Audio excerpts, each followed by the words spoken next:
पुणे जिल्ह्यातील भोर येथील चिमुरडी हत्या प्रकरणात सरकारकडून कुटुंबाला महत्त्वाचं आश्वासन देण्यात आलं आहे. कुटुंबाच्या सूचनेनुसार आणि त्यांच्या विनंतीनुसारच सरकारी वकील नियुक्त केला जाईल असं स्पष्ट करण्यात आलं आहे. तसेच या प्रकरणात मुख्यमंत्री देवेंद्र फडणवीस यांनीही लक्ष घातलं असून गृह विभागाच्या वतीनं आवश्यक ती कारवाई केली जात असल्याचं सांगण्यात आलं आहे. महिला व बालविकास विभागाच्या वतीने कुटुंबाच्या दुःखाची जाणीव व्यक्त करत या वेदनेची कुठलीही भरपाई होऊ शकत नाही, मात्र सरकार ठामपणे कुटुंबाच्या पाठीशी उभं राहील असंही आश्वासन देण्यात आलं आहे. शक्ती कायद्याबाबत सरकारचा निर्णय, आदिती तटकरे यांचं स्पष्टीकरण. महिला सुरक्षेच्या पार्श्वभूमीवर प्रस्तावित शक्ती कायद्याबाबत महिला व बालविकास मंत्री आदिती तटकरे यांनी महत्त्वाचं स्पष्टीकरण दिलं आहे. केंद्र सरकारने कायद्यामध्ये केलेल्या नव्या अधिक कठोर बदलांचा विचार करून उर्वरित तरतुदींचा समावेश करत राज्य सरकार नव्याने शक्ती कायदा आणण्याचा निर्णय घेतल्याचं त्यांनी सांगितलं. तसेच अल्पवयीन मुली आणि महिलांवरील गुन्हे रोखण्यासाठी पोलीस यंत्रणा, स्थानिक प्रशासन आणि नागरिकांनी अधिक सतर्क आणि सक्षम होण्याची गरज असल्याचं त्यांनी अधोरेखित केलं आहे. मुख्यमंत्री देवेंद्र फडणवीस यांच्या मार्गदर्शनाखाली या संदर्भात पुढील पाऊल उचलले जातील असंही त्यांनी स्पष्ट केलं आहे. लाडकी बहीणसारखी योजनेतून काय फायदा आहे? मी खरं तर एकतर लाडकी बहीण आणि त्या प्रसंगामध्ये जमीन आसमानाचा फरक आहे. एकतर झालेला प्रकार, झालेली घटना ही अतिशय निंदनीय, घृणास्पद आहे, अतिशय खऱ्या अर्थानं वेदना देणारी आहे.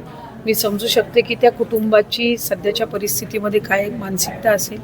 एका चिमुकलीसोबत झालेला हा संबंध प्रकार हा खऱ्या अर्थानं माणुसकीला काळीमा फासणारा आहे.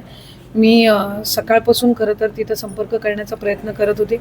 काही वेळापूर्वी माझं तिथल्या जे स्थानिक आमदार आहेत शंकरजी मांडेकर, हे त्या गावामध्ये सकाळपासून आहेत आणि त्यांच्यासोबत त्यांच्यामार्फत माझा तिथल्या ग्रामस्थ आणि तिथल्या कुटुंबासोबत, पीडित कुटुंबासोबत संपर्क झाला.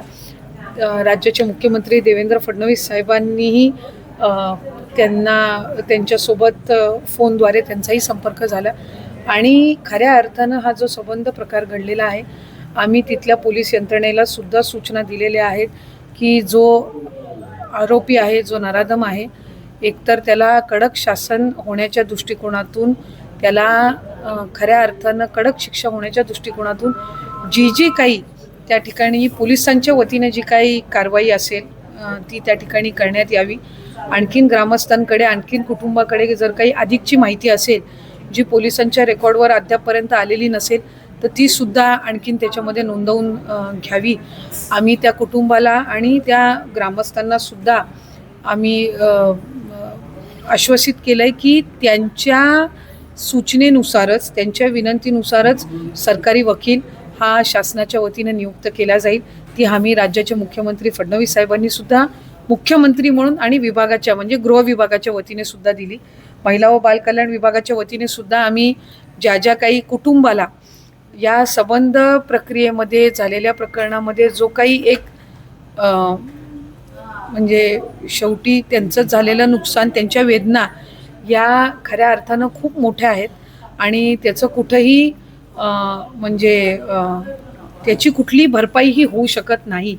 फक्त इतकीच आहे की ज्यांनी, जो आरोपी आहे त्याला कडकातली कडक कारवाई होणं, फास्ट ट्रॅकमध्ये हे चालणं आणि त्याचबरोबर या संबंध प्रक्रियेमध्ये त्या कुटुंबाच्या पाठीशी आम्ही ठामपणे उभं राहणं आणि त्यांना आधार देणं आणि ते काम शासनाच्या वतीने निश्चितपणाने केलं जाईल. मी सातत्याने त्या ग्रामस्थांच्या आणि कुटुंबाच्या आणखीनही संपर्कात त्या ठिकाणी आहे. अजूनही स्थानिक आमदार तिथेच आहेत. आत्ताही 5 मिनिटापूर्वी माझा त्यांच्यासोबतच पुन्हा एकदा संपर्क झाला आणि त्या संबंध प्रकरणामध्ये जी ग्रामस्थांची आणि जी त्या पीडित मुलीच्या कुटुंबाची जशी त्यांची त्याच्यामधली सूचना असेल, जशी त्यांची इच्छा असेल त्यानुसार याच्यामध्ये संबंध प्रक्रिया जी आहे ती राबवली जाईल. कारण शेवटी पीडितेला न्याय मिळणं, त्या कुटुंबाला न्याय मिळणं हे शासनाच्या वतीने अधिक महत्त्वपूर्ण आहे. त्याच्यामुळे खऱ्या अर्थानं म्हणजे एक लोकप्रतिनिधी म्हणून किंवा एक माणूस म्हणून मी समजू शकते की आत्ताच्या घडीला ते कुटुंब काय मानसिकतेतून आणि ते ग्रामस्थ जात असतील. त्यांनी जी भूमिका घेतलेली आहे ती त्याच मानसिक त्रागातून आणि उद्वेगातून घेतलेली आहे आणि कोणी त्याच पद्धतीनं रिॲक्ट करेल. त्याच्यामुळे त्याच्याबद्दल काही दुमत असण्याचं कारण नाही. फक्त पोलीस यंत्रणेला याच्यामध्ये अधिकाधिक त्यांनी या संबंध प्रकरणाची माहिती देणं, पोलिसांनी सुद्धा त्यांच्या संबंध चौकशीची गती वाढवून त्या आरोपीला कडक कारवाई त्याच्यावर किंवा शिक्षा होण्याच्या दृष्टिकोनातून ज्या ज्या काही गोष्टी आहेत त्या ठिकाणी लाडकी बहीणसारखी योजनेतून काय फायदा आहे? मी खरं तर एकतर लाडकी बहीण आणि त्या प्रसंगामध्ये जमीन आसमानाचा फरक आहे. एकतर झालेला प्रकार, झालेली घटना ही अतिशय निंदनीय, घृणास्पद आहे, अतिशय खऱ्या अर्थानं वेदना देणारी आहे. मी समजू शकते की त्या कुटुंबाची सध्याच्या परिस्थितीमध्ये काय मानसिकता असेल. एका चिमुकलीसोबत झालेला हा संबंध प्रकार हा खऱ्या अर्थानं माणुसकीला काळीमा फासणार आहे. मी सकाळपासून खरं तर तिथं संपर्क करण्याचा प्रयत्न करत होते. काही वेळापूर्वी माझं तिथल्या जे स्थानिक आमदार आहेत शंकरजी मांडेकर हे त्या गावामध्ये सकाळपासून आहेत आणि त्यांच्यासोबत त्यांच्यामार्फत माझा तिथल्या ग्रामस्थ आणि तिथल्या कुटुंबासोबत, पीडित कुटुंबासोबत संपर्क झाला. राज्याचे मुख्यमंत्री देवेंद्र फडणवीस साहेबांनीही त्यांच्यासोबत फोनद्वारे त्यांचाही संपर्क झाला आणि खऱ्या अर्थानं हा जो संबंध प्रकार घडलेला आहे, आम्ही तिथल्या पोलीस यंत्रणेला सुद्धा सूचना दिलेल्या आहेत की जो आरोपी आहे, जो नराधम आहे, एकतर त्याला कडक शासन होण्याच्या दृष्टिकोनातून, त्याला खऱ्या अर्थानं कडक शिक्षा होण्याच्या दृष्टिकोनातून जी काही त्या ठिकाणी पोलिसांच्या वतीने जी काही कारवाई असेल ती त्या ठिकाणी करण्यात यावी. आणखीन ग्रामस्थांकडे, आणखीन कुटुंबाकडे जर काही अधिकची माहिती असेल जी पोलिसांच्या रेकॉर्डवर अद्यापपर्यंत आलेली नसेल तर ती सुद्धा आणखीन त्याच्यामध्ये नोंदवून घ्यावी. आम्ही त्या कुटुंबाला आणि त्या ग्रामस्थांना सुद्धा आम्ही आश्वासित केलं आहे की त्यांच्या सूचनेनुसारच, त्यांच्या विनंतीनुसारच सरकारी वकील हा शासनाच्या वतीने नियुक्त केला जाईल. ती आम्ही राज्याचे मुख्यमंत्री फडणवीस साहेबांनी सुद्धा मुख्यमंत्री म्हणून आणि विभागाच्या म्हणजे गृह विभागाच्या वतीने सुद्धा दिली. महिला व बालकल्याण विभागाच्या वतीने सुद्धा आम्ही ज्या काही कुटुंबाला या संबंध प्रक्रियेमध्ये झालेल्या प्रकरणामध्ये जो काही एक म्हणजे शेवटी त्यांचं झालेलं नुकसान, त्यांच्या वेदना या खऱ्या अर्थानं खूप मोठ्या आहेत आणि त्याचं कुठंही म्हणजे त्याची कुठली भरपाईही होऊ शकत नाही. फक्त इतकीच आहे की ज्यांनी, जो आरोपी आहे त्याला कडकातली कडक कारवाई होणं, फास्ट ट्रॅकमध्ये हे चालणं आणि त्याचबरोबर या संबंध प्रक्रियेमध्ये त्या कुटुंबाच्या पाठीशी आम्ही ठामपणे उभं राहणं आणि त्यांना आधार देणं आणि ते काम शासनाच्या वतीने निश्चितपणाने केलं जाईल. मी सातत्याने त्या ग्रामस्थांच्या आणि कुटुंबाच्या आणखीनही संपर्कात त्या ठिकाणी आहे. अजूनही स्थानिक आमदार तिथेच आहेत. आत्ताही 5 मिनिटापूर्वी माझा त्यांच्यासोबतच पुन्हा एकदा संपर्क झाला आणि त्या संबंध प्रकरणामध्ये जी ग्रामस्थांची आणि जी त्या पीडित मुलीच्या कुटुंबाची जशी त्यांची त्याच्यामधली सूचना असेल, जशी त्यांची इच्छा असेल त्यानुसार याच्यामध्ये संबंध प्रक्रिया जी आहे ती राबवली जाईल. कारण शेवटी पीडितेला न्याय मिळणं, त्या कुटुंबाला न्याय मिळणं हे शासनाच्या वतीने अधिक महत्त्वपूर्ण आहे. त्याच्यामुळे खऱ्या अर्थानं म्हणजे एक लोकप्रतिनिधी म्हणून किंवा एक माणूस म्हणून मी समजू शकते की आत्ताच्या घडीला ते कुटुंब काय मानसिकतेतून आणि ते ग्रामस्थ जात असतील.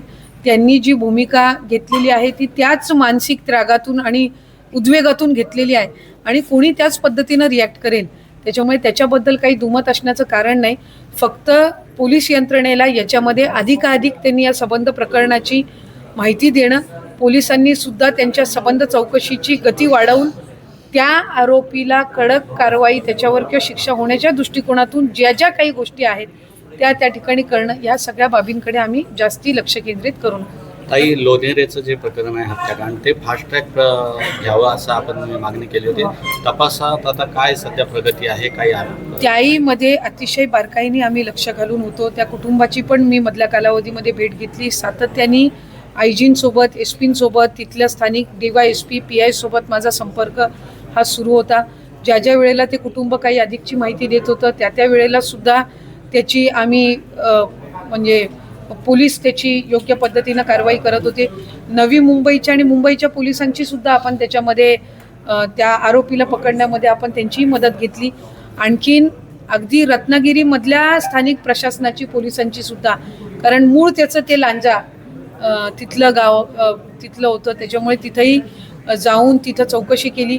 पोलादपूरमधूनही काही माहिती त्या ठिकाणी पोलीस प्रशासनाला मिळाली आणि या संबंध प्रकरणामध्ये सुद्धा आम्ही त्या सगळे जे तिथले जे ग्रामस्थ आहेत, तिथले जे समाज बांधव आहेत, कुटुंब आहे, यांच्याशी मी सुद्धा सातत्याने संवाद साधून त्यांनाही आम्ही सांगितलं की सरकारी वकील सुद्धा त्यांच्या सूचनेनुसार नेमला जाईल आणि फास्ट ट्रॅकमध्ये ती केस चालवण्याच्या दृष्टिकोनातून जे जे काही परवानग्या आहेत याला विलंब न लावता ती विधी व न्याय विभाग असेल, गृह विभाग असेल आणि महिला व बालविकास विभाग असेल त्याच्यामध्ये समन्वय साधून या संबंध प्रक्रियेला आणि त्या आरोपीला कारण त्याची एक आधीची ही पार्श्वभूमी आहे काही, तर ह्या चौकशीमध्ये ती त्या ठिकाणी समोर आली आणि त्यानुसार त्याला कडक शिक्षा होण्याच्या दृष्टिकोनातून त्या कुटुंबाला न्याय देण्याच्या दृष्टिकोनातून त्याच्यामध्ये सुद्धा अधिक गतीने आम्ही ती संबंध प्रक्रिया करत आहोत.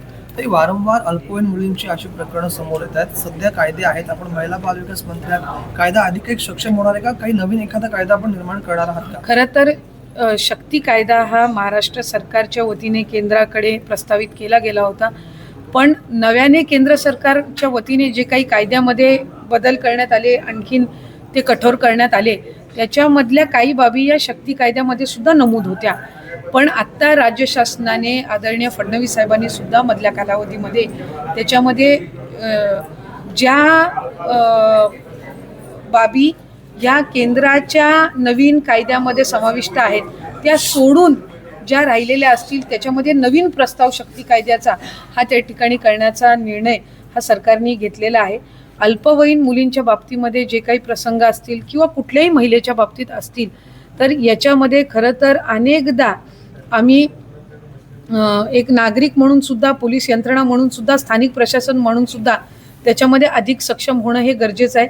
अनेकदा अशा याच्यामध्ये आपण लक्षात येतं की ज्या अल्पवयीन मुली असतात कुठं ना कुठं तरी रोजच्या म्हणजे दैनंदिन जीवनातलेच कुठे ना कुठं तरी ती व्यक्ती असतात ज्यांना त्या संबंध लोकेशनची किंवा त्या परिसराची माहिती असते, कुटुंबाची माहिती असते, असे सुद्धा अनेकदा त्या ठिकाणी प्रसंग घडतात.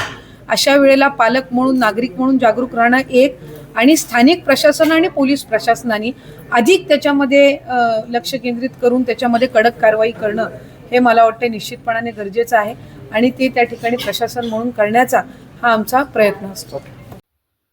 Video reporter Dhamsheel Sawant, KTV news, Raigad.